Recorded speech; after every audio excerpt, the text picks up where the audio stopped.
So The Chosen just gave us two new scenes actually tonight. We're going to look at one of them right now, and this is a scene that we've actually talked about before, but we got actually a big portion of, well, actually not a big portion, a small portion of this really long chapter and scene.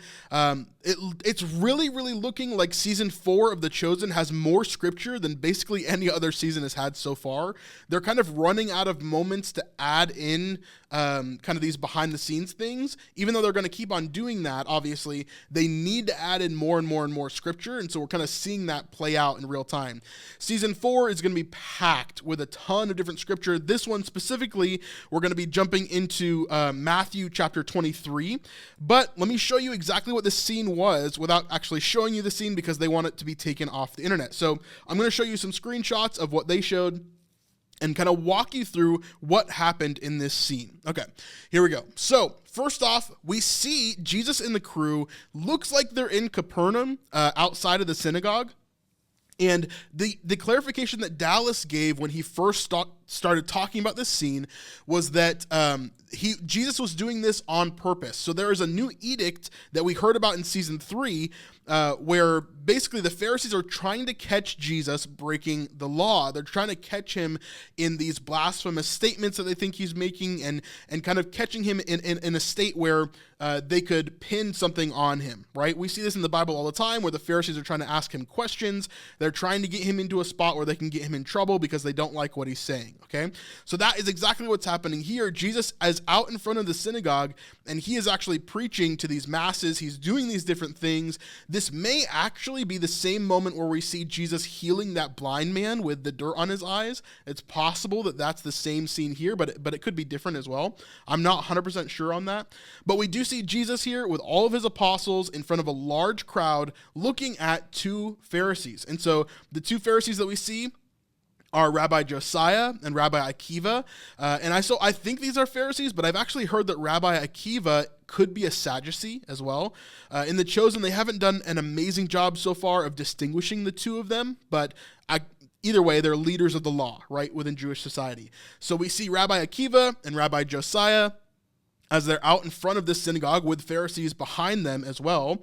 Then we obviously see this interaction mostly between Rabbi Akiva and Jesus here, and Jesus is pretty livid, and he's going through, like I said before, Matthew 23. So the 7 woes to the scribes and Pharisees, and so Jesus goes through a lot of this dialogue here that he sees, that we see in Matthew 23. And if you read some of this, it's pretty vitriolic. Like, it's really, really, really intense stuff because Jesus is really upset at how they're acting like they're better than everybody else, how they're acting like what they do is the proper thing when it's just not. It's not focused on what God would want them to be focused on. It's focused on something else entirely.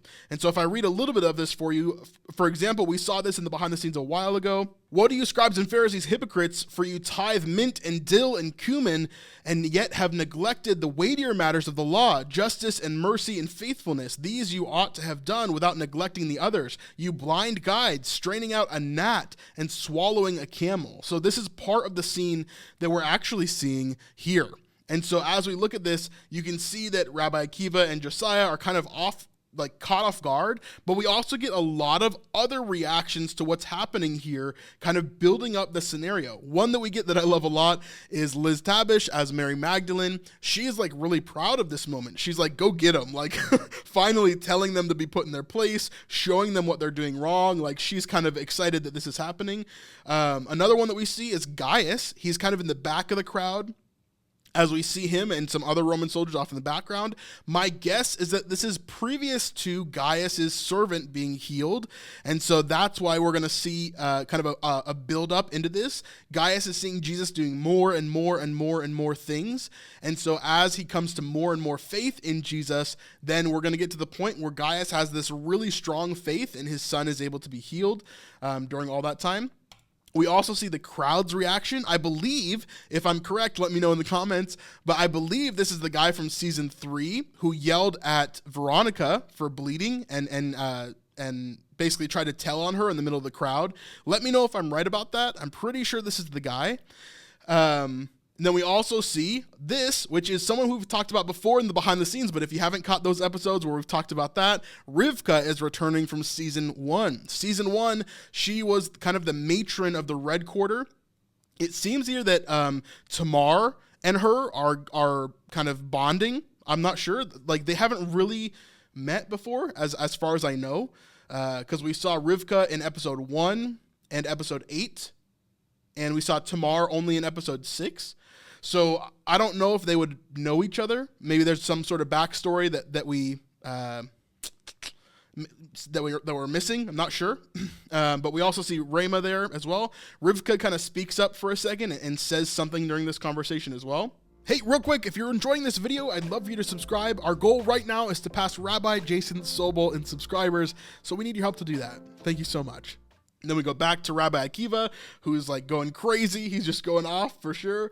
And then we see Jesus as he builds up to a climax here and starts just taking off. So let's read some more of this section here, because it's pretty crazy.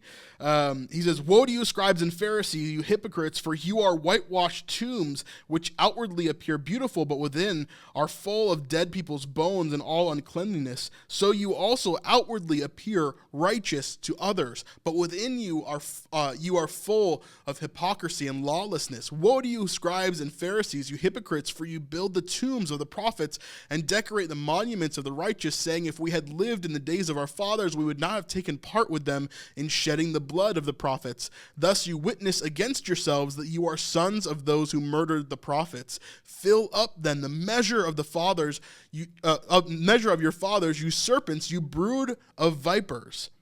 Now, this is a really interesting comment, kind of tying back to who? John the Baptist, right?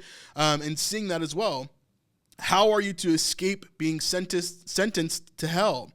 Therefore, I send you prophets and wise men and scribes, some of whom will kill and you will kill and crucify, and some you will flog in your synagogues and persecute from town to town, so that on you may come all the righteous blood shed on earth, from the blood of righteous Abel to the blood of Zechariah the son of Berechiah, whom you murdered between the sanctuary and the altar. Truly, I say to you, all these things will come upon this generation. So this is like again, we're tying into this as well, the lamenting over Jerusalem, lamenting over kind of what's happening here.